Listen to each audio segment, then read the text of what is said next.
વિશ્વ આદિવાસી દિવસના દિવસે તમામ સરકારી કાર્યક્રમો મૂકીને સાંસદ મનસુખ વસાવા અને ધારાસભ્ય દર્શનાબેન દેશમુખ ખેડાણનો જે મુદ્દો હતો તેને લઈને ધરણા પર બેઠા। આદિવાસી વિશ્વ દિવસમાં અલગ અલગ કાર્યક્રમમાં જવાનું હતું, પણ તે બધા જ કાર્યક્રમો અમે ડ્રોપ કરીને અમારા માટે અમે પ્રાયોરિટી આપી છે કે આ 14 ગામના આદિવાસીઓનો આખી જિંદગી અને જીવન નિર્વાહ સાથે જોડાયેલો પ્રશ્ન છે। આ ધરણા પછી ગાંધીનગરથી તેડું આવ્યું। મુખ્યમંત્રીએ સાંસદ સાથે મુલાકાત કરી। માનનીય મુખ્યમંત્રી ભૂપેન્દ્રભાઈ પટેલ સાહેબે આખી ઘટનાની માહિતી મેળવવા માટે ગઈકાલે મને ગાંધીનગર બોલાવ્યો, પરંતુ બાદમાં થયું શું ખેડાણના મુદ્દાનું નિરાકરણ આવી ગયું કે ઝડપી નિર્ણય લઈ શકાય તેમ નથી? તમામ વિશે વિગતે ચર્ચા કરવી છે। નમસ્કાર, તમે જોઈ રહ્યા છો ચક્રવાત ન્યૂઝ, હું આપની સાથે હેમંત।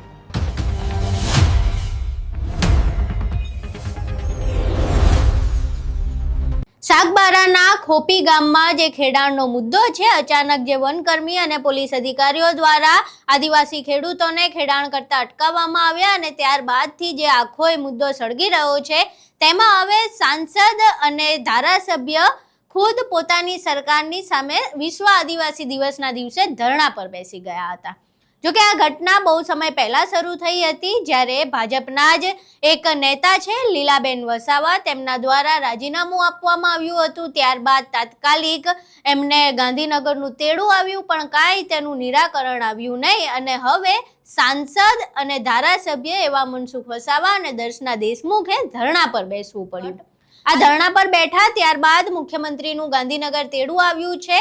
સાંસદ મનસુખ વસાવા ગાંધીનગર ગયા હતા, મુખ્યમંત્રી સાથે વાતચીત કરી અને બંધ બારણે શું વાતચીત થઈ તે સાંભળો। પણ વ્યક્તિ ગમે ત્યાં એ ધંધો કરી શકે, જમીન વસાવી શકે છે, અને આ તો બંને આદિવાસી છે। ઉમરપાડાના લોકો પણ આદિવાસી છે અને સાગબારાના લોકોનો એ પણ આદિવાસી છે। અત્યાર સુધી 20 વર્ષ સુધી બંને તાલુકાઓ વચ્ચેનો સંબંધ સારો હતો, બધા પોતાના રોટી બેટી બધા વ્યવહારો છે। તો ખરેખર તો મારી એક અપીલ છે કે આમાં સરકાર મધ્યસ્થી થાય કે અમે મધ્યસ્થી એના કરતાં આ 2 તાલુકાના લોકો ને 2 તાલુકાના આગેવાનો સાથે બેસીને આ પ્રશ્નનો ઉકેલ આવે તો સારામાં સારી રીતના ઉકેલ આવી શકે તેમ છે। માનનીય મુખ્યમંત્રી ભૂપેન્દ્રભાઈ પટેલ સાહેબે આખી ઘટનાની માહિતી મેળવવા માટે ગઈકાલે મને ગાંધીનગર બોલાવ્યો, તો હું મુખ્યમંત્રીના નિવાસ સ્થાને હું ગયો રાતના। તો સાહેબ સાથે જે મિટિંગ થઈ એ મિટિંગની અંદર મેં આખી ઘટનાની વાત કરી, આપણે જે કીધું એ પ્રકારે કે 20 વર્ષથી ઉમરપાડા તાલુકાના લોકો ખેડે છે ને 20 વર્ષથી સાગબારા તાલુકાના લોકો ખેડે છે, ને આ પણ આવી ઘટનાને લઈને આ 2 વર્ષથી સાગબારાના લોકોને ફોરેસ્ટના લોકોએ ખોટા બહાના હેઠળ રોકી દીધા, બધી સ્પષ્ટ વાત કરી। પણ આખર શું છે, ફોરેસ્ટના કાયદા અટપટા છે, એટલે ઝડપી નિર્ણય લઈ શકાય તેમ નથી। આના માટે મુખ્યમંત્રી સાહેબે એવું કીધું કે જો આટલા લાંબા સમયથી ખેડતા હોય તો એમની સાથે પણ ન્યાય થવો જોઈએ।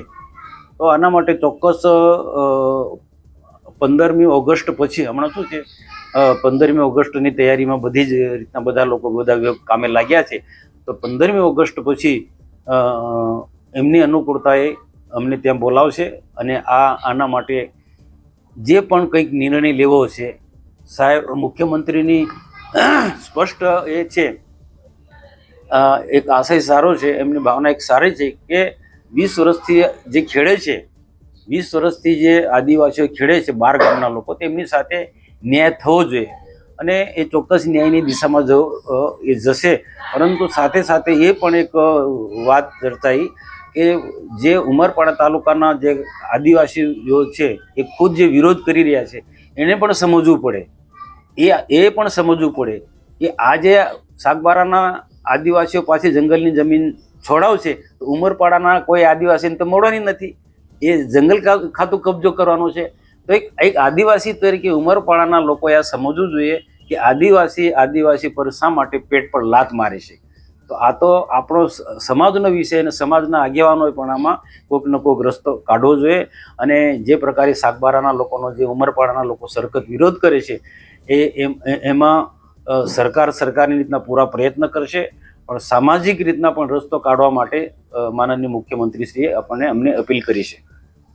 અહીં તમે સાંસદ મનસુખ વસાવાને સાંભળ્યા. હવે સીધી જ વાત છે કે ગાંધીનગર મુખ્યમંત્રી સાથે વાત કરવી સાંસદ માટે કેટલી અઘરી બની ગઈ છે આના પરથી સ્પષ્ટ થાય છે.